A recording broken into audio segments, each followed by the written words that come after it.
Jadi ingin menunjukkan dirinya di hadapan masyarakat, dia ini susah.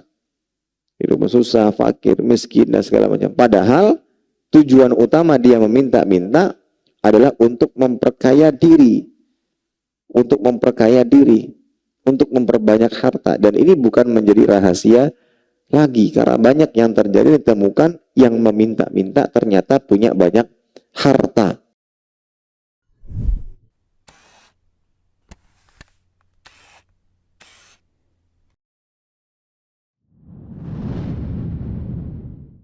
Bismillahirrahmanirrahim. Assalamualaikum warahmatullahi wabarakatuh. Innal hamdalillah nahmaduhu wa nasta'inuhu wa nastaghfiruhu wa nastahdihi wa natubu ilayh wa na'udzu billahi min shururi anfusina wa sayyiati a'malina. Man yahdihillahu fala mudilla lahu wa man yudlilhu fala hadiya lahu. Asyhadu an la ilaha illallah wahdahu la syarika lahu. وأشهد أن محمدا عبده ورسوله لا نبي ولا رسول بعده.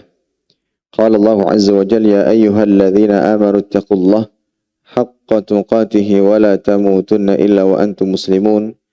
يا أيها الناس اتقوا ربكم الذي خلقكم من نفس واحدة وخلق منها زوجها وبث منهما رجالا كثيرا ونساء واتقوا الله الذي تساءلون به والأرحام إن الله كان عليكم رقيبا.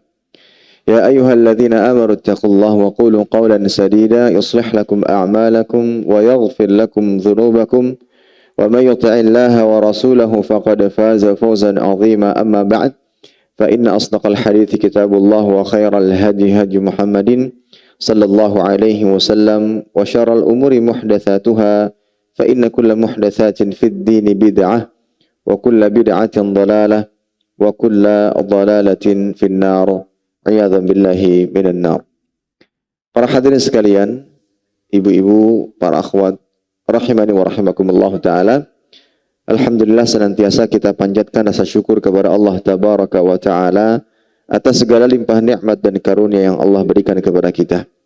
Salawat dan salam senantiasa selalu kita berikan kepada Nabi kita yang mulia, Nabi Muhammad sallallahu alaihi wasallam, beserta kerabat beliau, para sahabat, dan orang-orang yang senantiasa terus-menerus berada di jalannya sampai hari kiamat kelak.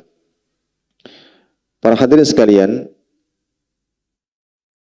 kaum muslimin dan muslimat, wabil khusus ibu-ibu dan para akhwat rahimani wa rahimakumullah, kembali kita melanjutkan pembahasan kitab Syarah Kitabul Jami' min Bulughil Maram yang disyarah oleh Fadilatul Ustadz Firanda Andirja hafizahullah ta'ala, dan kita masih pada pembahasan bab al-birru wassilah, bab tentang berbuat baik dan bersilaturahim.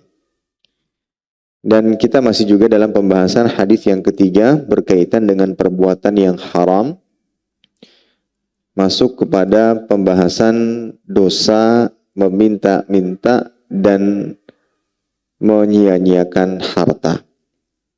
Dan kita baca hadisnya. Wa 'anil Mughirah bin Syu'bah radhiyallahu ta'ala anhu an Rasulillah sallallahu alaihi wasallam qala inna Allah harrama 'alaikum 'uquqal ummahat wa wa'dal banat wa man'an wahat wa karika lakum qila wa qala wa kathratas su'al wa idha'atal mal. Dari Mughirah bin Syu'bah radhiyallahu ta'ala anhu, dari Rasulullah sallallahu alaihi wasallam bersabda, sesungguhnya Allah azza wa jalla mengharamkan atas kalian durhaka kepada ibu, mengubur anak perempuan hidup-hidup, hanya sekedar bisa menuntut hak sementara tidak bisa menunaikan hak orang lain, mengatakan katanya begini dan katanya begitu, terlalu banyak bertanya atau meminta dan menyanyiakan harta. Alhamdulillah, pada pertemuan-pertemuan sebelumnya sudah sama-sama kita pelajari dosa-dosa terkait durhaka kepada ibu. Kita pelajari dosa mengubur anak perempuan hidup-hidup. Sudah juga berkaitan dengan sekedar menuntut hak dan tidak bisa menunaikan hak orang lain. Dosa suka menggosip, katanya begini dan katanya begitu. Alhamdulillah sudah kita pelajari pada pertemuan sebelumnya. Dan insya Allah pada pertemuan kali ini adalah pertemuan terakhir dalam pembahasan hadis ini, yaitu di antara dosa yang diharamkan atau dilarang dan termasuk bagian daripada perbuatan dosa adalah terlalu banyak bertanya atau meminta dan menyia-nyiakan harta. Baik, para hadirin kaum muslimin dan muslimat, wabil khusus ibu-ibu dan para akhwat, poin pertama yang akan kita bahas adalah di antara perkara yang dibenci dan dilarang oleh Allah Tabaraka wa Ta'ala adalah kathratus su'al, banyak bertanya. Baik. Dalam bahasa Arab, as-su'al itu memiliki dua makna. Yaitu yang pertama bertanya, yang kedua adalah meminta. Penulis mengatakan as-su'al dalam bahasa Arab bisa memiliki dua makna, yaitu bertanya dan meminta. Keduanya adalah hal yang terlarang, yaitu terlalu banyak bertanya dan terlalu banyak meminta. Baik. Sekarang kita masuk kepada poin atau makna yang pertama terlebih dahulu, yaitu dosa terlalu banyak bertanya. Penulis mengatakan adalah bertanya hal-hal yang tidak bermanfaat.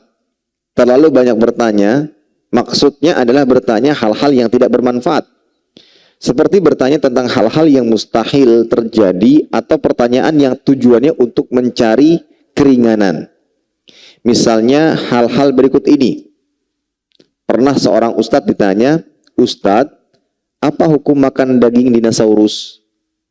Ini contoh pertanyaan yang tidak bermanfaat. Ya. Ini pertanyaan yang tidak bermanfaat. Dinosaurus seandainya dulu pernah ada, siapa yang menyembelih dan siapa yang mau akan dagingnya? Nanti timbul pertanyaan lagi, gimana menyembelihnya Ustadz? Dinahar atau didzabah? Boleh nggak Ustadz sebelum menyembelihnya kita ikat sebagaimana mengikat sapi? Gimana? Atau pertanyaan lain, apakah dinosaurus pernah ada? Apakah dinosaurus pernah ada? Karena berdasarkan cerita, kisah, atau mungkin film, dinosaurus itu ada, bentuknya sekian, besarnya sekian. Ini pertanyaan-pertanyaan yang tidak ada manfaatnya. Dalam artian, jika tidak diketahui pun tidak memudarati keimanan. Dan jika mengetahuinya pun, dan pengetahuannya meskipun benar, tidak menambah keimanan seseorang. Gitu. Baik. Pertanyaan lain misalnya, kata penulis, Ustadz, kalau saya tinggal di bulan, kapan saya sholat zuhur? Adakah tenggelam matahari, tergelincir matahari, terbit matahari? Kalau pertanyaan ini seperti ini diajukan oleh seorang astronot, tentu tidak mengapa, karena sesuai dengan kebutuhannya. Tetapi kalau kita bukan astronot dan hanya tinggal di rumah saja, itu pun di Banua dan gak pernah kemana-mana, ya, yang terletak di bumi, maka untuk itu, untuk apa bertanya yang seperti ini? Nah, ini dilarang oleh Rasulullah Sallallahu Alaihi Wasallam. Kemudian beliau penulis memberikan contoh yang lain. Kalau Ka'bah itu terbang, lalu bagaimana kaum muslimin sholat? Dalam arti menghadap kemana? Ya, nah, ini juga permasalahan yang pelik. Dan akhirnya muncul pembahasan-pembahasan yang saya rasa tidak terlalu mendatangkan manfaat bagi kita sebagai penanya.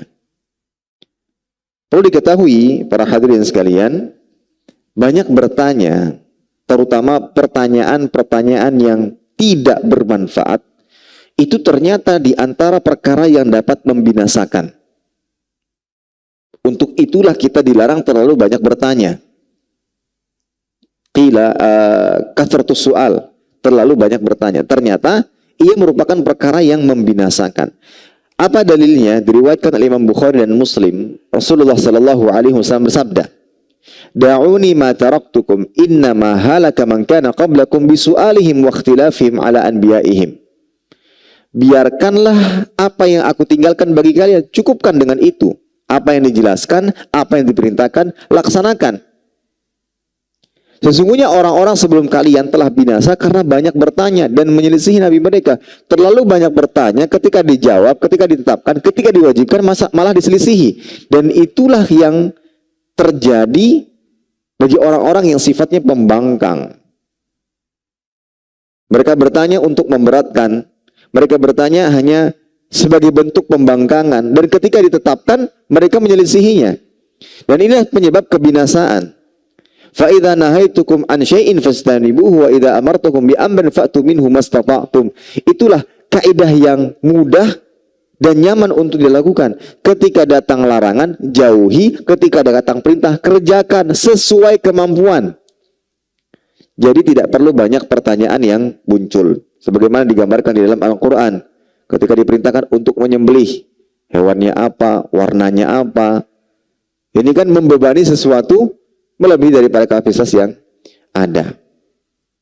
Nah, ini dalil yang menunjukkan bahwa kita diperintahkan untuk meninggalkan banyak bertanya tentang hal-hal yang tidak bermanfaat. Atau bahkan bertanya tentang sesuatu yang belum terjadi, tapi ketika dijawab malah mewajibkan sesuatu dan mengharuskan kepada sesuatu yang ditanya. Mana ini membebani dan memberatkan manusia. Ini para hadirin rahimani wa rahmakumullah ta'ala. Di samping itu tidak bermanfaat, disebutkan dalam hadits yang lain, dia bisa mengandung dosa. Sebagaimana Nabi SAW mengatakan, Inna a'zamal muslimin jurman, man sa'ala an syai'in lam yuharram, fahurrima min ajli mas'alatihi. Kaum muslimin yang paling besar dosanya adalah yang bertanya tentang sesuatu, lantas sesuatu tersebut diharamkan karena pertanyaannya, padahal sebelumnya tidak diharamkan. Atau mungkin bertanya tentang sesuatu yang tidak diwajibkan, karena dia bertanya maka diwajibkan. Ya, karena bertanya maka diwajibkan. Diterangkan oleh Imam An-Nawawi rahimahullah ta'ala dalam kitab Syarah Muslim. Beliau mengatakan was-shawab alladhi qalahu al-Khattabi wa sahibu tahrir wa jamahir al-ulama fi syarh hadzal hadits anna al-murad bil jurm huna al-itsm wa dzam. Yang benar apa yang telah diterangkan oleh Imam Khattabi, penulis kitab At-Tahrir, dan juga mayoritas para ulama ketika menjelaskan hal tersebut, bahwa yang dimaksud dengan jurm, kejahatan di sini adalah dosa, hukuman dan dosa. Ya, hukuman dan dosa. Jadi terlalu banyak bertanya yang pada akhirnya mengharuskan sesuatu yang tidak harus dilakukan.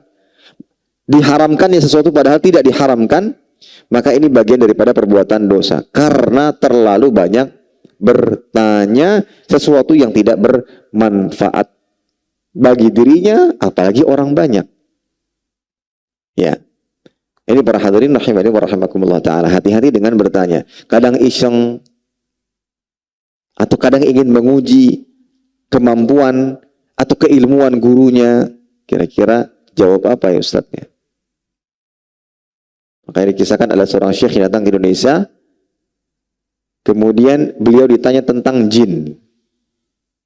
Akhirnya beliau menasihati. Saya jauh-jauh datang dari kota Madinah, ditanya tentang jin. Kenapa kalian tidak tanya tentang hal-hal yang lebih penting untuk agama kalian? Menambah keimanan, menambah ketakwaan. Kan kita dalam satu hari hidup 24 jam ya. Dalam satu hari itu 24 jam. Otomatis banyak aktivitas-aktivitas yang kita kerjakan. Peristiwa-peristiwa yang kita lewati dan kita lalui, yang tentunya berkaitan dengan ketaatan dan ibadah kita kepada Allah Tabaraka wa Ta'ala. Mungkin ada kendala yang bisa kita temukan dalam melewati waktu-waktu tersebut. Ya, misal sebagai pekerja, ketika waktu sholat tiba, ada kewajiban untuk menghadiri rapat. Nah, itu kan penting. Bagaimana ya Ustadz sikap saya pada saat itu? Atau saat bekerja ada undangan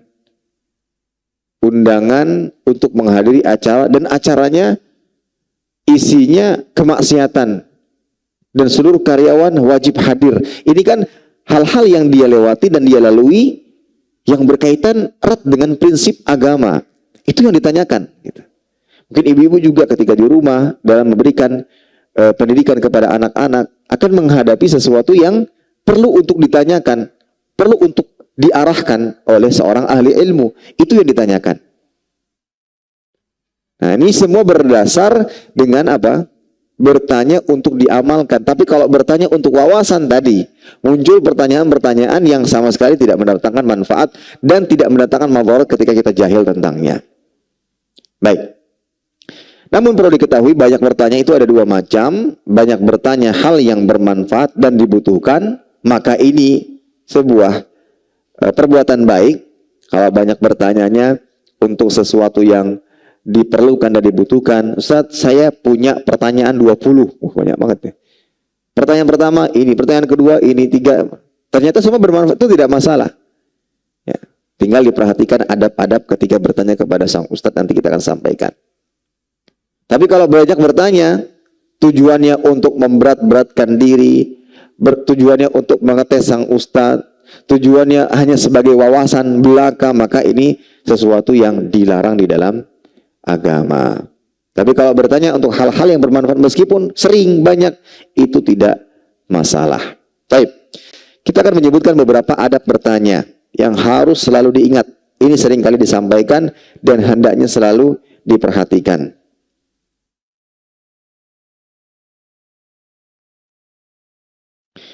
Yang pertama, adabnya adalah bertanya bukan bertujuan untuk mendebat guru. Bertanyanya bukan bertujuan untuk mendebat guru. Sebagaimana sabda Nabi sallallahu alaihi wasallam, "Man talabal ilma liyujariya bihi ulama aw liyumariya bihi sufaha aw yasrifa bihi wujuhan nas ilaih adakhalahu Allahu an-nar." Barang siapa yang menuntut ilmu dengan maksud untuk bisa mendebat ulama atau untuk menebat orang-orang bodoh, atau agar menarik perhatian yang lainnya, maka Allah akan memasukkannya ke dalam neraka. Ustadz, saya tanya Ustadz, biar Ustadz mengatakan pertanyaan bagus, pertanyaan berbobot, tujuannya biar orang-orang, hebat banget, luar biasa banget, ya. Maka ini tidak ikhlas dan itu akan mengakibatkan dia terancam dengan masuk neraka, wal'iyadzubillah. Dalam hadis yang lain Nabi mengatakan, namun dikatakan oleh Al-Hafidh Abu Tahir bahwa sanadnya dhaif. Lafadznya adalah la ta'allamul ilma litubahu bihil ulama wala litumaru bis sufaha. Janganlah belajar ilmu agama untuk berbangga diri di hadapan para ulama, untuk menanamkan keraguan pada orang-orang yang jahil. Wala takhayyaru bihil majalis faman fa'ala dzalika fannaru aula bihi. Atau jangan mengelilingi majlis untuk maksud tersebut. Karena barang siapa yang melakukan tersebut, maka neraka pantas baginya. Neraka pantas baginya. Nah, ini pertama, adab yang pertama, bertanya bukan tujuannya untuk mendebat para guru atau para ulama.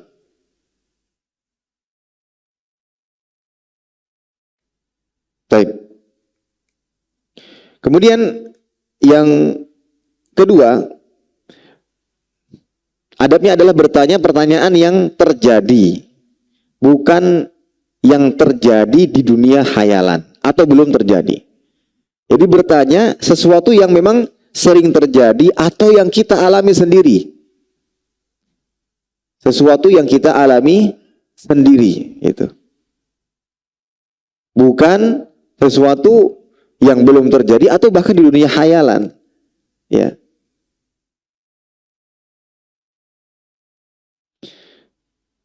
Ada kisah, ini cerita dari salah seorang ulama ahli fikih yang menjadi mufti Andalus, bernama Ziyad bin Abdurrahman. Abdul Malik bin Habib berkata, kami berada di sisi Ziyad. Kala itu ada surat dari sebagian raja. Surat tersebut berisi tulisan dan memiliki cap. Maka Ziyad berkata kepada kami bahwa isi surat bertanya tentang 2 piringan raca timbangan pada hari kiamat. Apakah terbuat dari emas atau perak? Maka Ziyad mengatakan, min husni islamil mar'i tarkuhu ma la ya'ni. Di antara kebaikan seorang muslim adalah meninggalkan hal yang tidak bermanfaat. Karena ini belum terjadi dan tanpa mengetahuinya pun yang terpenting kita mengimani bahwa nanti amal kita akan ditimbang pada hari kiamat kelak. Jadi fokus utama kita adalah memperbanyak amal kebaikan agar kebaikan lebih berat dibandingkan dosa dan keburukan yang dilakukan. Jadi bertanya tentang sesuatu yang terjadi, bukan yang khayalan, atau sesuatu yang belum terjadi, yang sama sekali tidak menambah keimanan kita. Kemudian yang ketiga, adabnya bertanya dengan memperhatikan waktu dan keadaan guru. Ya, dengan memperhatikan waktu dan keadaan guru. Lihat kondisi guru, kadang dia memiliki kesibukan, di samping mengajar dia punya pekerjaan. Jangan selalu dikejar dengan pertanyaan. Ya, mohon dimaklumi ketika beliau lupa, ketika beberapa saat waktu kemudian boleh bertanya kembali, mohon maaf Ustadz, menanyakan kembali. Ya, kadang ada yang bertanya satu kali, kemudian beberapa saat kemudian, tolong Ustadz dijawab. Kemudian tidak terjawab, diingatkan lagi, yang ini belum terjawab Ustadz, didesak. Ini tentunya sebagai tulabul ilm, para penuntut ilmu, kurang beradab kepada guru kita.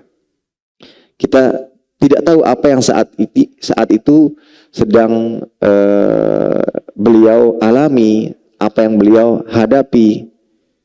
Sebagai pengalaman pribadi, kala itu istri hendak melahirkan, ada yang bertanya, habis itu dikejar, Ustadz ini belum dijawab, mohon maaf ya, ini saya mau ke rumah sakit. Terlalu didesak. Ini agar kita perhatikan adab seorang murid ketika bertanya kepada seorang guru. Ya. Dan kalau saya pribadi, hindari kata-kata, kan sudah saya pernah tanyakan Ustadz. Seakan-akan ini menyatakan beliau ini kurang perhatian. Tidak. Lebih baik lagi, anggap pertanyaan sebelumnya yang belum terjawab itu tidak ada. Mohon izin Ustadz, saya ingin bertanya. Misalkan sudah lewat begitu lama, beliau terlupa, coba kita tanyakan kembali. Seperti permulaan, mohon izin Ustadz, saya ingin bertanya tentang permasalahan ini. Nanti baru ketika beliau ada kesempatan, beliau akan jawab. Insya Allah akan dijawab. Ya, tapi kadang bisa terlewat, bisa tertutupi dengan permasalahan lain atau dengan pertanyaan yang lain. Maka ketika kita ingin mendapatkan jawaban, bisa dijawab. Kadang ada waktu untuk scroll, kadang ulun pribadi, kadang scroll sampai bawah, astagfirullah, ternyata ada beberapa pertanyaan yang belum terjawab, maka dijawab pada saat itu. Ya. Nah, ini para hadirin yang harus kita perhatikan, adab dan bentuk ya perhatian seorang murid kepada gurunya, memperhatikan waktu, kapan, saat yang tepat untuk memberikan pertanyaan.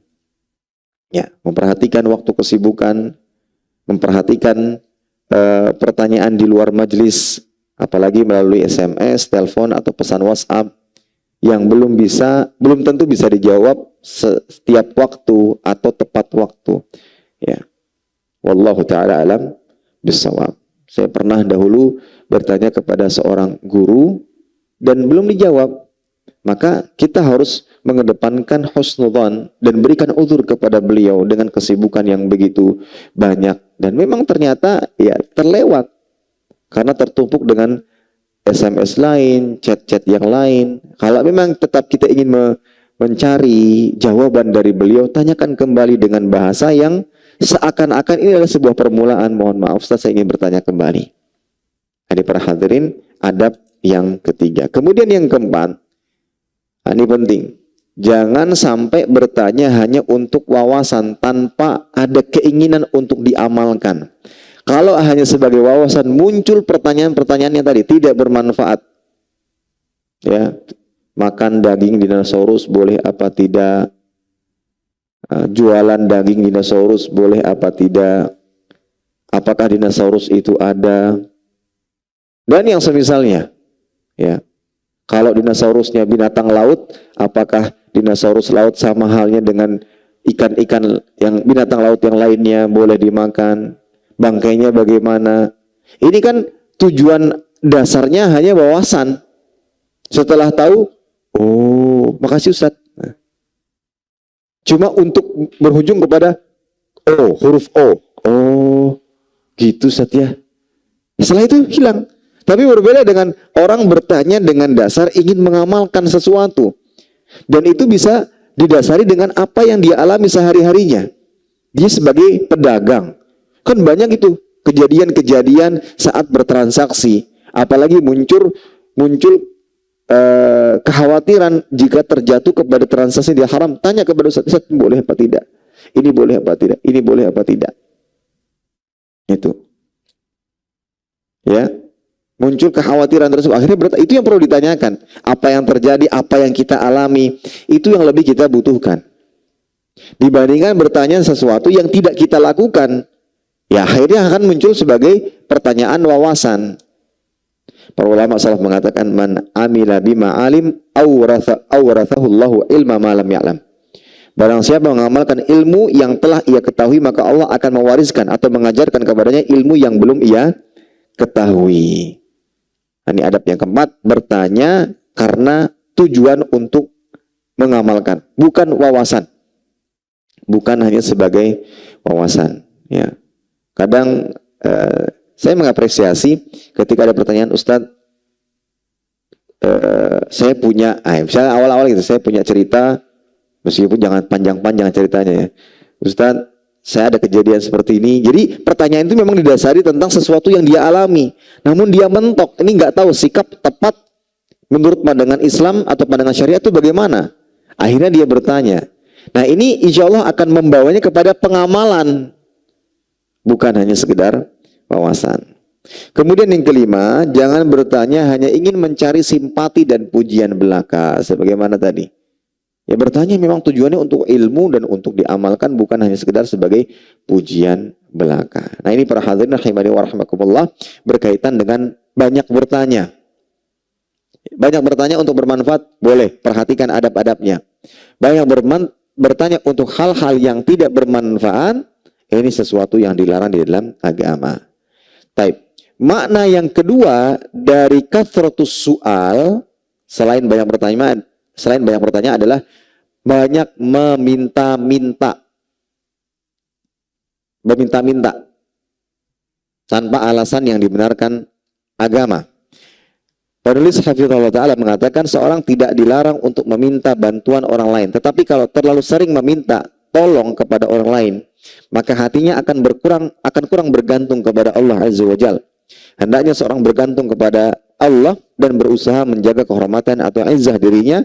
Dalam hadis Rasulullah SAW bersabda, la tazalu al-mas'alatu bi ahadikum hatta yalqallah yaumal qiyamah wa laysa fi wajhihi muz'atu lahmin.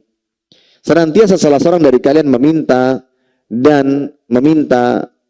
sampai dia bertemu Allah di hari kiamat dalam kondisi tidak ada potongan daging atau sekerat daging yang tersisa sama sekali pada wajahnya.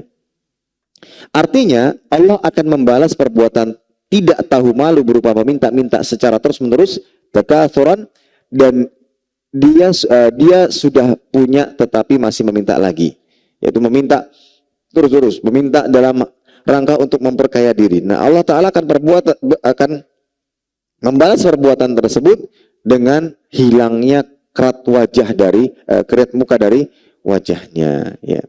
Tidak ada sepotong sekerat daging pun yang tersisa pada wajahnya.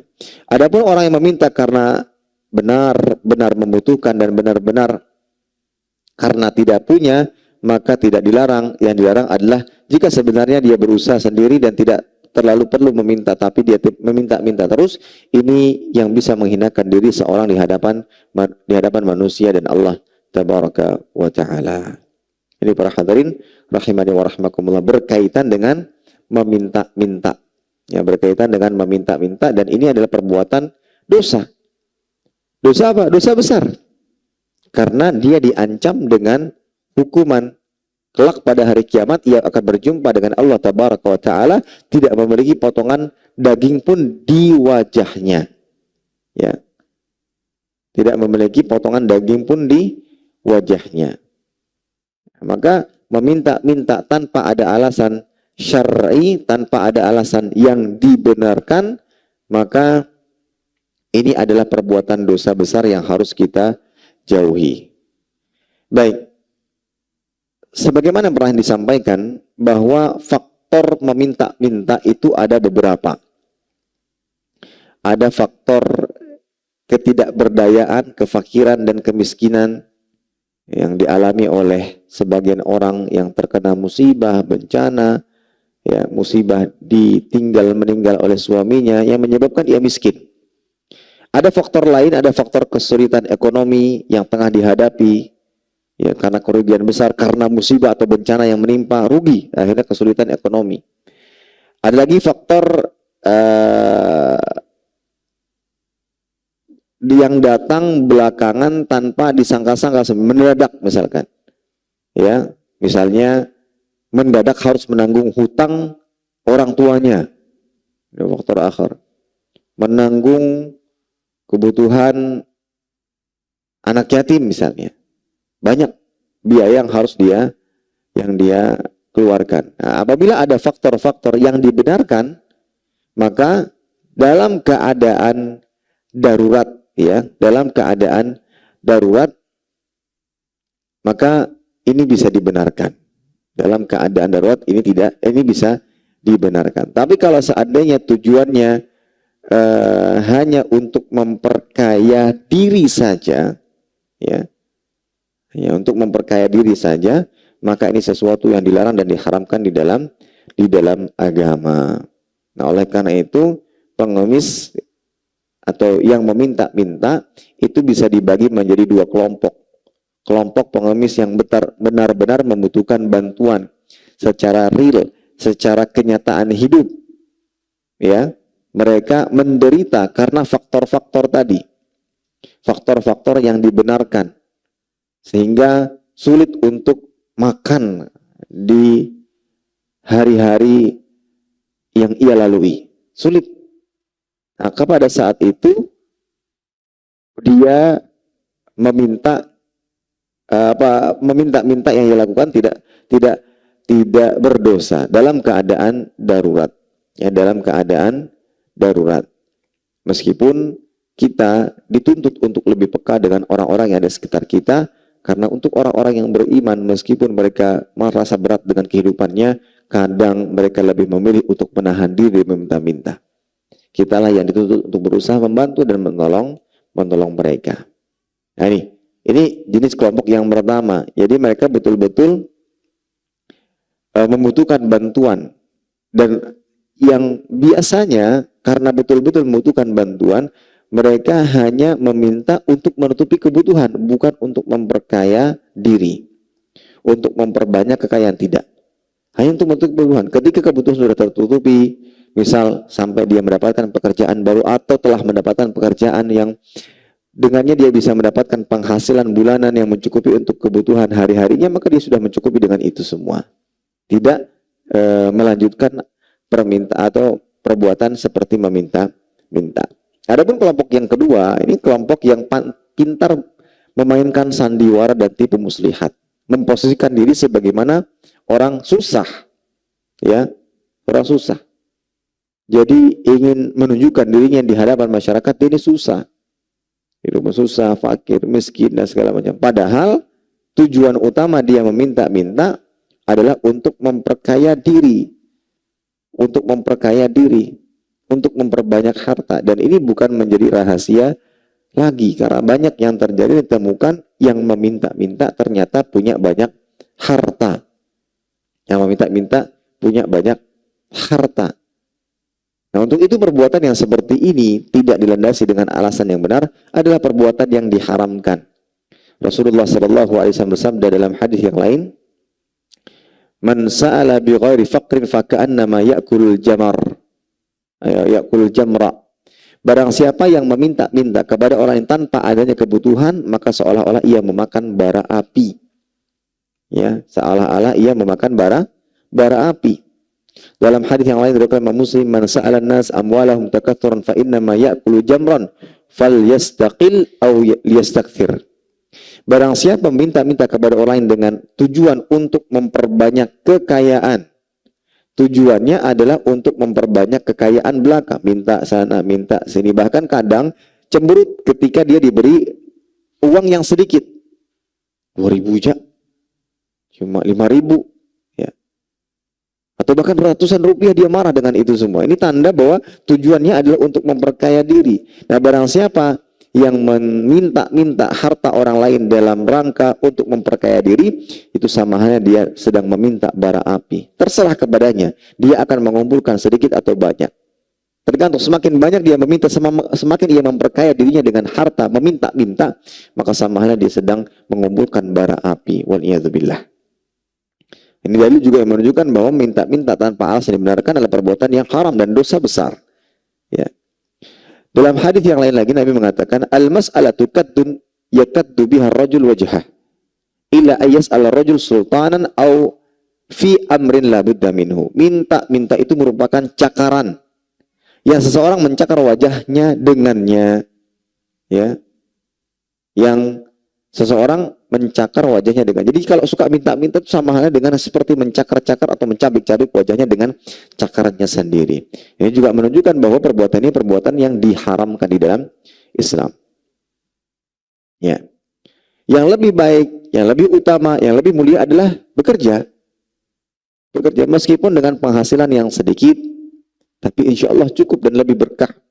Rasulullah SAW mengatakan, li'ayyagdu ahadukum fayahtibu ala dhahri fayatasaddaq bihi wa yastaghniya bihi minan nas khair lahu min ayyas'ala nas min ayyas'ala rajulan a'tahu aw mana'ahu fa innal yadal ulya afdal minal yadis sufla wabda' minan ta'wal.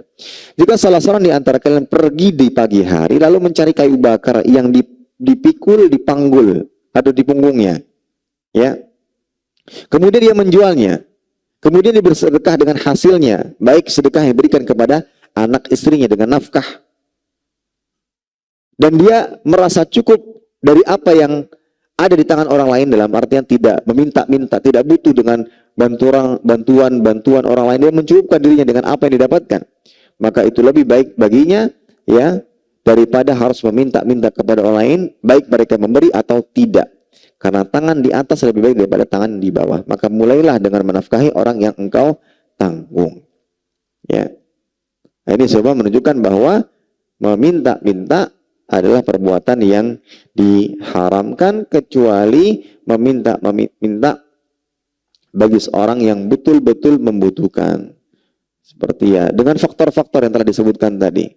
Ya, faktor-faktor karena musibah, bencana, dan yang semisalnya, sehingga dia tidak bisa untuk mencukupi kebutuhan sehari-harinya.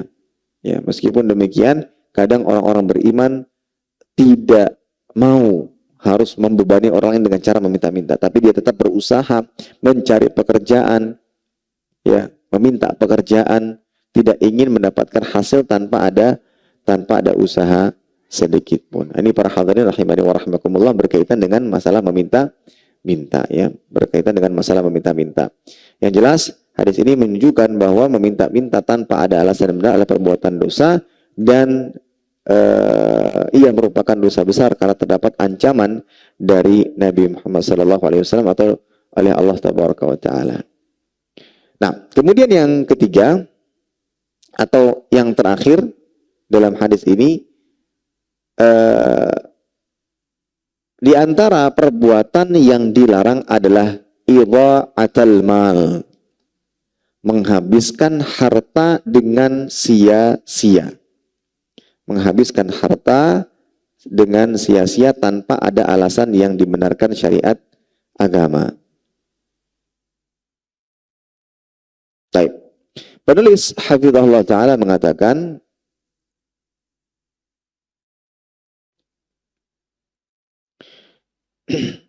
menghabiskan harta dengan sia-sia. Rasulullah SAW sabda, wa idha'atul mal, menghabiskan harta dengan sia-sia. Sesungguhnya harta yang kita miliki ini hanyalah titipan dari Allah.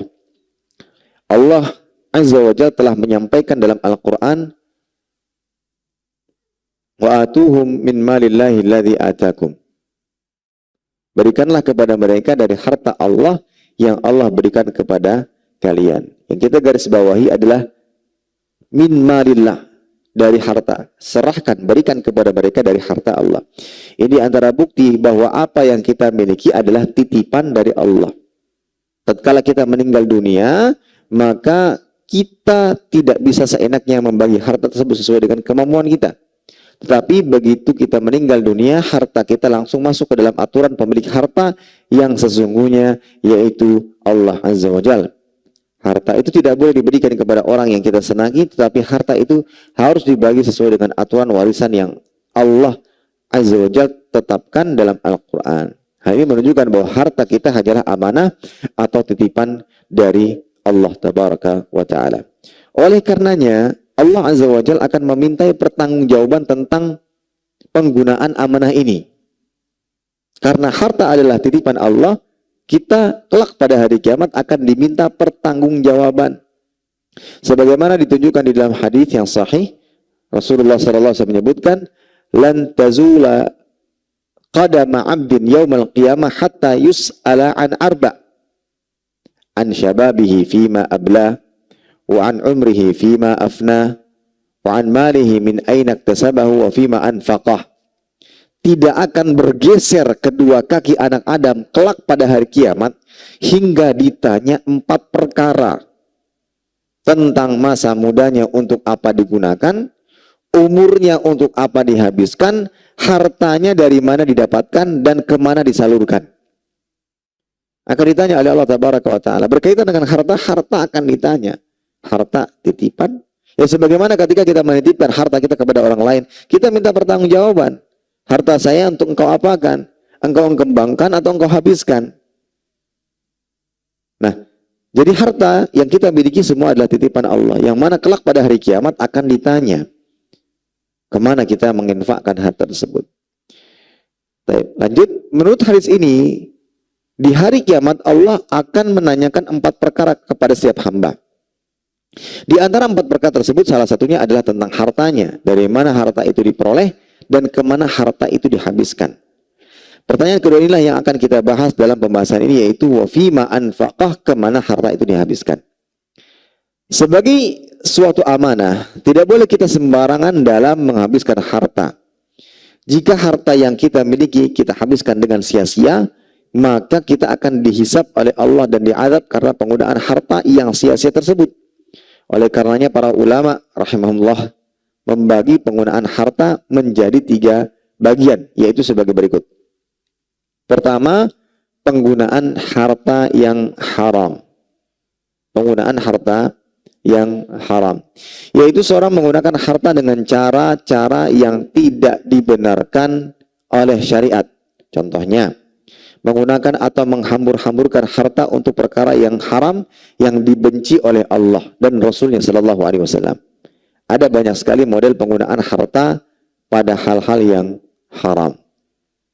Ini jenis penggunaan harta yang pertama. Penggunaan harta yang haram, yaitu menggunakan harta dengan cara yang tidak dibenarkan. Ini intinya untuk maksiat, menghambur-hamburkan harta untuk maksiat. Baik, itu bentuk penggunaan harta yang pertama. Bentuk penggunaan harta yang kedua adalah membiarkan harta tersebut tanpa ada penjagaan sehingga akhirnya harta tersebut rusak. Ya, ini bagian daripada idha'atul mal, menyia-nyiakan harta. Nah, model kedua ini kata penulis adalah seorang yang hanya gemar mengumpulkan harta tapi tidak dijaga. Dia tidak pandai mengelola dan menjaga hartanya. Dia membiarkan hartanya rusak dan baru setelah tidak ada nilainya dia buang. Dia membiarkan hartanya rusak dan baru setelah tidak ada nilainya dia buang atau dia berikan kepada orang lain. Hobinya hanya mengumpulkan dan mengumpulkan harta. Sehingga terkumpullah harta yang banyak, mulai dari barang-barang besar, mewah, dan beberapa dan berharap agar sampai barang-barang yang kecil, apa ini ya, berharga mungkin ya. Ada kesalahan tulisan.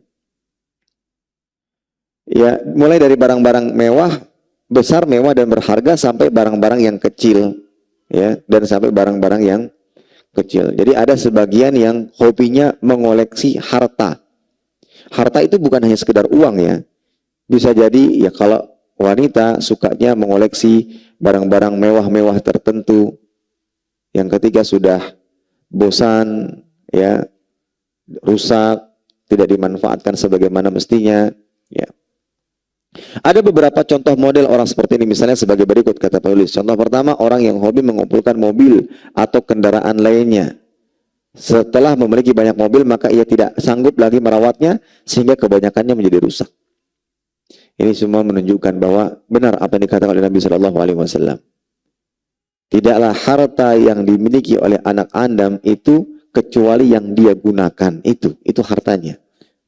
Bukan apa yang dia miliki, bukan apa yang menjadi kepemilikannya, tapi apa yang ia gunakan. Pakaian yang kita gunakan, inilah hakikat harta kita. Makan yang kita makan sampai habis, itulah harta kita sebenarnya.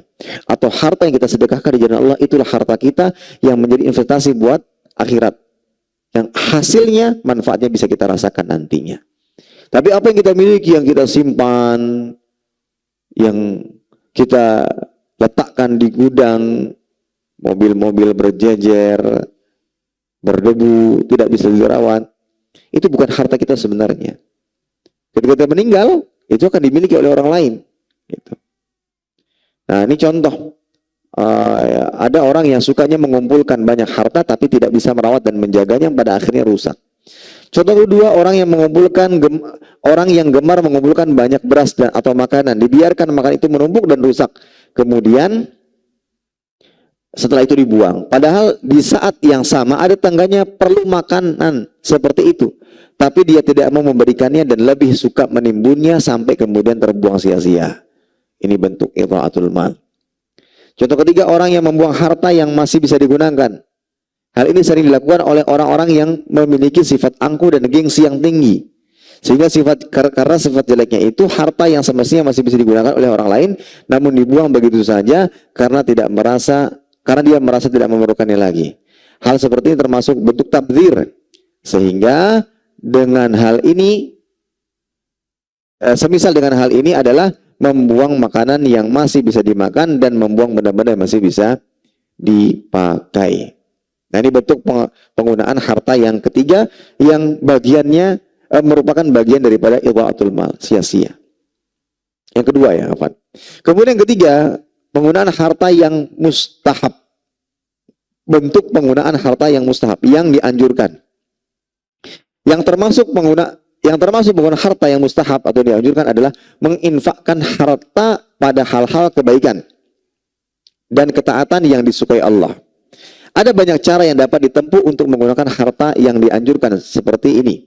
Misalnya menggunakan harta untuk membangun masjid, dana untuk dakwah, menggunakan harta untuk anak yatim dan fakir miskin, dan lain-lain dari jalan-jalan kebaikan yang sangat banyak. Nah, ini penggunaan harta yang mustahab, yang dianjurkan dalam syariat. Kemudian yang keempat, penggunaan harta yang dibolehkan oleh Allah. Ini kembali kepada kondisi seseorang. Jika seseorang ternyata memiliki harta yang melimpah, kaya raya, dan kemudian dia juga sudah berinfak dan sudah membantu orang miskin, maka tidak dilarang dia mengikuti gaya hidupnya yang wajar. Ingat, yang wajar. Seorang yang kaya boleh membeli mobil mewah yang dia suka dan enak selama tidak sampai berlebihan dan tidak menghantarkan kepada kesombongan. Membeli mewah adalah haknya, hartanya masih banyak, dan dia sudah berinfak di jalan Allah, membantu orang miskin, membangun masjid, maka dia boleh menikmati hartanya seperti untuk makan makanan yang enak, membeli kendaraan mewah dan sebagainya. Kebolehan membeli mobil yang mewah itu tidak berarti sampai pada derajat terlalu mahal. Tidak, tetapi mobil tersebut mewah dan mahal karena memang enak untuk dipakai, bukan untuk bergaya atau sombong. Hal seperti ini tidak mengapa. Ini haknya karena ia telah menjalankan kewajiban sehingga berhak menggunakan harta yang dia miliki untuk hal-hal yang dibolehkan oleh Allah Tabaraka wa Ta'ala. Jadi kondisi yang keempat atau keempat ini, penggunaan harta yang dibolehkan. Dia sudah menjalankan kewajiban. Sudah, ini banyak harta. Kewajibannya sudah dijalankan. Yang dianjurkan sudah dijalankan. Dia infakkan, bangun masjid, membantu orang lain. Dan masih banyak hartanya. Bolehkah dia menikmatinya? Dia untuk ke kantor atau untuk bepergian, safar yang jauh, memerlukan kendaraan yang nyaman. Dia beli yang mewah sesuai dengan kebutuhan tersebut. Ingin nyaman. Ingat, bukan untuk bertujuan bermegah-megahan yang menimbulkan kesombongan dalam hatinya, bukan untuk itu. Kalau itu untuk itu, makanya dia boleh. Tidak boleh. La yadkhul jannata man kana fi qalbihi mithqala dzarratin min kibr. Tidak masuk surga siapa yang terdapat dalam hatinya kesombongan meskipun sebiji zarrah. Tapi kalau saya membeli mewah tapi sesuai dengan kebutuhan, maka tidak mengapa. Rumahnya besar misalkan, tapi sesuai kebutuhan, maka tidak mengapa. Ada kebutuhan yang dia inginkan di balik itu semua, maka ini penggunaan harta yang dibolehkan. Beli handphone yang mahal, memang ada kebutuhan yang ingin dicari, yang ingin dirasakan, maka tidak mengapa. Kalau tujuannya untuk sombong-sombongan, maka dia masuk kepada dosa sombong. Atau bahkan bisa masuk kepada ujub. Merasa bisa melakukan semuanya atas dasar keilmuan dan kehebatannya. Ini ujub. Tapi kalau seandainya dia sudah menjalankan kewajiban, melakukan apa yang dianjurkan, Ustaz boleh nggak beli tas yang bagus? Silahkan. Punya pakaian yang bagus? Silahkan. Punya kendaraan yang bagus? Silahkan. Tapi jangan lupakan apa yang menjadi kewajiban. Alhamdulillah ada orang-orang yang Allah Ta'ala berikan keluasan rezeki. Dia punya hal-hal yang bagus, pakaian, tas, atau yang semisalnya. Tapi tidak pernah lupa untuk berinfak dan bersedekah kepada orang lain. Suka memberi, suka membantu. Ya, ini tidak masalah. Jadi penggunaan harta untuk hal ini diperbolehkan, ya, di sesuatu yang diperbolehkan. Hanya saja semua ini kembali kepada urf atau tradisi. Jika menurut tradisi setempat merupakan perkara yang wajar bagi seorang, maka dibolehkan. Tetapi kalau penghasilannya sedikit tapi hidupnya mewah, ya, maka ini contoh mengeluarkan harta yang tidak pada tempatnya. Ya.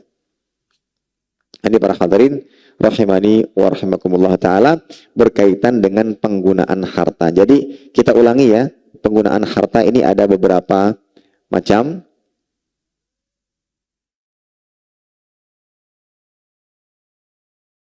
Penggunaan harta yang haram ada 3 macam ya. Penggunaan harta yang haram, penggunaan harta yang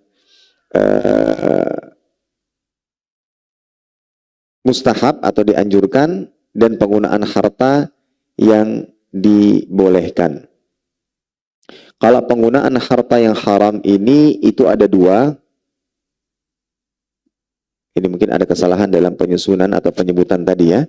Jadi kita ulangi, penggunaan harta itu menjadi 3. Penggunaan harta yang haram, penggunaan harta yang mustahab, dan ada penggunaan harta yang dibolehkan. Penggunaan harta yang haram itu ada 2 macam. Pertama, menggunakan harta dengan cara yang tidak dibenarkan oleh syariat. Yaitu menghambur-hamburkan harta untuk perkara-perkara yang dibenci oleh Allah Ta'ala. Ini penggunaan harta yang haram. Memberi sesuatu untuk sesuatu yang haram, menggunakan hartanya untuk sesuatu yang haram, ini tidak dibenarkan. Kemudian yang kedua, ada orang yang membiarkan harta tersebut tanpa penjagaan, akhirnya rusak. Sukanya hanya sekedar mengoleksi tanpa ada manfaat yang jelas sampai rusak, dibuang. Ya, mau mengumpulkan sampai rusak, dibuang. Padahal ini masih bisa digunakan oleh orang lain, tapi tidak dia berikan. Dia lebih suka, lebih senang jika itu dibuang saja. Ya, ada beberapa contoh. Ya, orang yang hobinya mengumpulkan mobil, kendaraan, tidak bisa merawat, hanya sekedar untuk dipamerkan, difoto, dipajang di mana-mana. Setelah rusak dibuang. Kaya sekali tuh. Ada lagi orang yang gemar mengumpulkan makanan beras, ya, tertumpuk, tidak bisa dimakan, rusak dibuang. Padahal ada orang-orang yang perlu, nggak bisa makan dengan makanan tersebut. Jika seandainya diberikan kepada orang tersebut, maka akan sangat bermanfaat. Nah, ini juga termasuk bentuk penggunaan harta yang dilarang. Ada orang yang membuang harta yang masih bisa digunakan. Misalkan dia masih punya pakaian, ya, tapi mungkin karena dengan alasan bosan dia buang. Padahal masih bisa diberikan kepada orang lain. Dan itu bermanfaat. Dan mungkin bagi orangnya ada barang yang sangat bagus gitu. Nah, ketika ada yang seperti ini, maka ini bentuk penggunaan harta yang diharamkan. Ini bentuk penggunaan harta yang diharamkan, ya. Jadi hanya bisa mengumpulkan, tapi tidak dijaga dan tidak dirawat atau tidak dimanfaatkan sebagaimana mestinya, kemudian dia buang.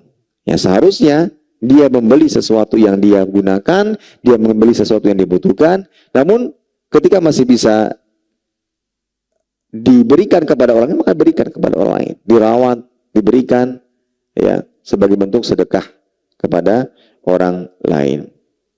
Nah, ini bentuk penggunaan harta yang haram. Adapun yang kedua, bentuk penggunaan harta yang dianjurkan, yang mustahab, dianjurkan, yaitu dengan menginfakkan harta di jalan Allah pada kebaikan-kebaikan, ketaatan-ketaatan yang tentunya disukai oleh Allah Tabaraka wa Ta'ala. Kemudian yang ketiga, penggunaan harta yang dibolehkan oleh Allah, yaitu orang-orang kaya yang sudah menjalankan kewajibannya, menjalankan apa yang dianjurkan oleh agama, kemudian dia ingin menikmati hartanya dengan membeli sesuatu yang dibutuhkan, mewah misalkan, tapi sesuai dengan kebutuhan. Ingin rumahnya nyaman, dibuat sesuatu yang bagus, yang nyaman. Ingin berkendaraan dengan nyaman, dia beli mobil yang nyaman, yang mewah. Itu boleh, dengan catatan tidak sampai sombong dan tidak sampai meninggalkan kewajiban atau perintah di dalam agama Islam. Wallahu ta'ala alam bisawab. Baik. Itulah bentuk penggunaan harta. Yang jelas, untuk penggunaan harta yang pertama, ini sesuatu yang diharamkan, dan itu bagian daripada idha'atul mal. Idha'atul mal, membuang atau menyia-nyiakan harta kepada sesuatu yang tidak bermanfaat. Dan ingat baik-baik bahwa harta yang sebenarnya kita miliki adalah apa yang kita manfaatkan dan apa yang kita gunakan. Atau apa yang kita sedekahkan, yang kelak pada hari kiamat kita bisa mendapatkan manfaat dan hasilnya berupa pahala dan kebaikan-kebaikan dari Allah Tabaraka wa Ta'ala. Itu. Selainnya, ya hanya sekedar titipan belaka. Itu hanya nampak di pandangan manusia itu milik kita. Namun pada dasarnya tidak bisa kita miliki dan tidak bisa kita nikmati. Ada orang punya mobil 10, dia hanya gunakan 1. Ada orang yang punya makanan banyak, dia hanya bisa makan sepiring. Hakikat harta sebenarnya adalah apa yang bisa dia nikmati sampai habis. Pakaian yang sebenarnya miliknya apa yang dia gunakan, bukan apa yang tersimpan. Begitu pula kendaraan-kendaraan dan harta yang lainnya. Itu di dunia. Kalau di akhirat, harta sebenarnya itu adalah apa yang kita sedekahkan. Ya, ada yang punya harta masjid, ada yang hartanya di masjid Imam Syafi'i. Karena saat pembangunan dia banyak menyumbang untuk terbangunnya Masjid Imam Syafi'i, yang pada akhirnya berjalanlah kegiatan-kegiatan Islami. Itu hartanya. Bukan yang saat ini ada pada tabungannya, yang tersimpan rapi, yang belum bisa dia gunakan. Harta sebenarnya adalah apa yang telah dia keluarkan untuk Islam, yang kelak pahalanya akan terus mengalir. Maka berbahagia dan beruntunglah yang telah banyak menginfakkan hartanya, menyalurkan hartanya dan Allah Tabaraka wa Ta'ala, terutama untuk kegiatan dakwah, dan saat itu dan hingga saat ini dimanfaatkan untuk kegiatan-kegiatan bermanfaat. Mudah-mudahan jaga keikhlasan, mudah-mudahan pahala terus mengalir kepada Anda. Nah, ini para hadirin rahimani wa rahmatullahi. Adapun yang lainnya, itu bukan harta kita sebenarnya. Itu bukan harta kita sebenarnya. Itu pun tidak bisa kita nikmati seterusnya. Maka jangan sampai menyia-nyiakan harta kita kepada sesuatu yang tidak ada manfaat sama sekali. Wallahu ta'ala alam bisawab. Demikian kira bisa disampaikan. Mudah-mudahan yang disampaikan bermanfaat. Kurang lebihnya maaf. Ini ada beberapa pertanyaan. Assalamualaikum Ustaz. Waalaikumsalam. Apa keistimewaan bulan Rajab? Bagaimana sikap seorang muslim dalam bulan Rajab? Bismillahirrahmanirrahim. Wassalatu wassalamu ala Rasulillah. Bulan Rajab adalah salah satu bulan yang Allah Ta'ala muliakan. Sebagaimana yang disebutkan dalam Al-Quran, bahwa di antara 12 bulan dalam satu tahun yang Allah Ta'ala tetapkan, minha arba'atun hurum. Ada 4 bulan yang mulia. Dzalika ad-dinul qayyim fala tadhlimu fihin anfusakum. Itulah agama yang lurus, maka janganlah kalian zalimi diri kalian sendiri di dalam bulan-bulan tersebut. Penyebutan adanya larangan berbuat kezaliman secara khusus, ini salah satu yang menunjukkan bahwa itu ada sesuatu yang dimuliakan. Meskipun diharamkan di waktu manapun, Tapi ketika ada penyebutan secara khusus, ini menunjukkan adanya kemuliaan di balik bulan-bulan tersebut. Dan disebutkan dalam hadis di antara bulan tersebut adalah bulan Rajab, Rajab Mudhar. Kenapa disebut dengan Mudhar? Karena Mudhar adalah suku yang sangat mengagungkan bulan Rajab. Jadi intinya bulan Rajab adalah bulan yang dimuliakan oleh Allah Tabaraka wa Ta'ala. Imam Al-Qurtubi mengatakan, yudha'af al-iqab fihi bil amali sayyi kama yudha'af ats-tsawab fihi bil amali hasan. Perbuatan buruk akan dilipat gandakan ketika dilakukan di dalamnya. Sebagaimana perbuatan baik, pahalanya akan dilipat gandakan jika dilakukan di dalamnya. Ini salah satu yang menunjukkan keistimewaan bulan Rajab. Ya. Dan bagaimana sikap kita? Tentunya kita memuliakan apa yang Allah Ta'ala muliakan. Memuliakan apa yang Allah Ta'ala muliakan bagian daripada ketakwaan. Dzalika wa may yu'azzim sya'airallah fa innaha min taqwal qulub. Dan yang demikian itu barang siapa yang mengagungkan syiar-syiar Allah, itu bagian daripada ketakwaan hati. Bagaimana cara mengagungkannya? Bagaimana cara memuliakannya? Dengan cara yang diajarkan di dalam Islam. Bukan sesuai dengan perasaan hati kita, bukan sesuai dengan keinginan kita. Kita memuliakan sesuatu dengan adanya dalil yang memerintahkan kita untuk memuliakannya. Bagaimana caranya? Begitu pula dengan adanya ajaran. Ya. Dan para ulama menjelaskan bahwa memuliakan bulan Rajab dengan memperbanyak ibadah. Memperbanyak ibadah. Dan ini adalah sebuah kemudahan. Walhamdulillah. Tidak ada ajaran khusus atau ibadah khusus yang disebutkan berkaitan dengan bulan Rajab. Ini memudahkan kita. Berarti tinggal melanjutkan rutinitas kita selama ini dengan memperbanyak ibadah. Jaga 5 waktunya, hal-hal wajibnya, tambah dengan yang sunnah. Di bulan yang mulia ini. Kemudian yang kedua, fala tadhlimu fihinna anfusakum, sebagaimana tadi dalam Al-Qur'an, janganlah kalian menzalimi diri kalian sendiri di dalamnya dengan berbuat kemaksiatan dan dosa. Wallahu ta'ala bishawab.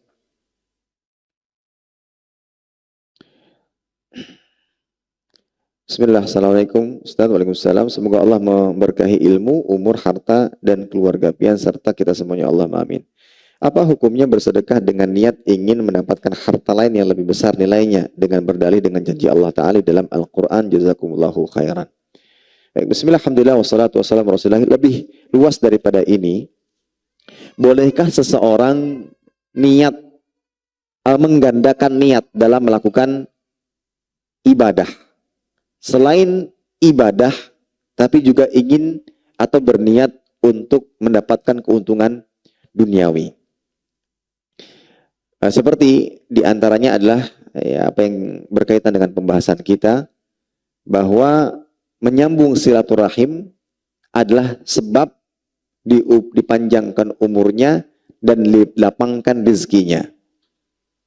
Ya, menyambung silaturahim adalah sebab dipanjangkan umurnya dan dilapangkan rezekinya. Nah, ketika seorang bersilaturahim, dia menggandengkan niatnya antara ingin mendapatkan pahala dan juga ingin diberikan kemudahan dalam hidupnya. Apakah hal ini diperbolehkan?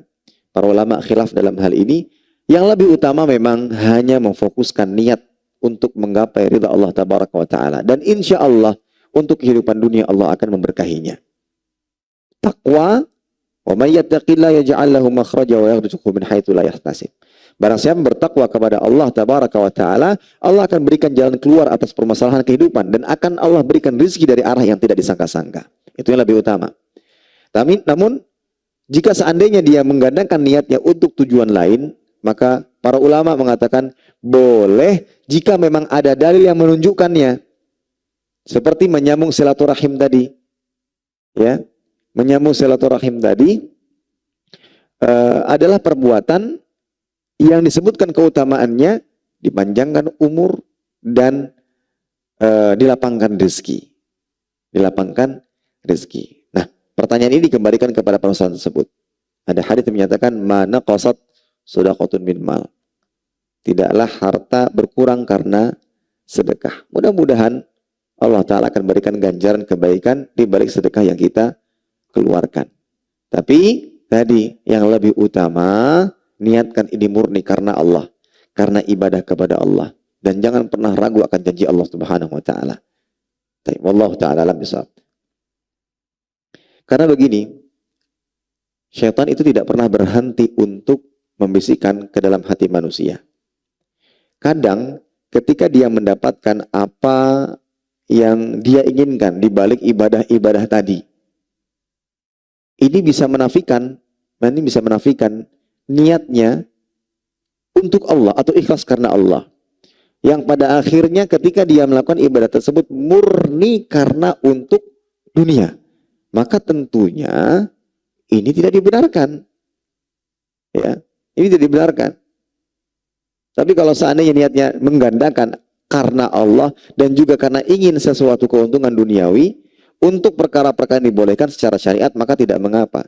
Tapi harus berhati-hati. Kalau seandainya malah jatuh kepada niat tujuan utamanya untuk kaya, diberikan balasan yang lebih banyak, ya akhirnya dia tidak mendapatkan apa-apa di akhirat, nggak dapat pahala. Dia hanya mendapatkan balasan dunia saja. Wallahu ta'ala alam bissawab. Apa hukumnya bagi seorang bersedekah jariyah sedangkan ia masih dalam kondisi memiliki hutang kepada orang lain? Yang mana yang lebih utama untuk diprioritaskan, Ustaz? Jazakumullahu khairan. Bismillah, alhamdulillah, wassalatu wassalamu rasulillah wa ba'd. Disesuaikan dengan kondisinya. Apabila dia bisa membayar hutang tersebut, memang sudah direncanakan ada jeda, ada kurun waktu yang sudah ditetapkan setiap bulan, saya bayar sekian, maka dia bisa saja beramal, bersedekah dengan yang lainnya. Ya, karena dia mampu untuk membayar dan sudah ada kesepakatan sebelumnya. Ya, sudah ada kesepakatan sebelumnya. Akan tapi kalau seandainya harus memilih, ini tinggal bayar lunas, ya, ini bayar lunas, ini sedekah. Maka yang didahulukan adalah kewajibannya. Kewajibannya adalah melunasi hutang. Ya, kalau memang hanya pilihannya sedekah atau bayar lunas gitu. Sudah hanya dua pilihan. Maka ya dia membayar lunas. Tapi kalau seandainya hutangnya masih lama temponya, dia masih bisa menyicil sesuai dengan kesepakatan yang ada, ya, misalkan temponya 1 tahun, ini masih bulan pertama, kedua, ini tidak menghalanginya untuk bisa tetap bersedekah. Wallahu ta'ala alam bissawab.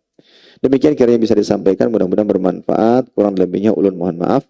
Kita cukupkan dengan doa kafaratul majlis. Subhanakallahumma bihamdika asyhadu an la ilaha illa anta astaghfiruka wa atubu ilaik. Wassalamualaikum warahmatullahi wabarakatuh. Terima kasih. Jazakumullah khairan wa barakallahu fikum. Video ini dibuat atas partisipasi dari donasi Anda. Semoga menjadi amal jariah bagi Anda semuanya.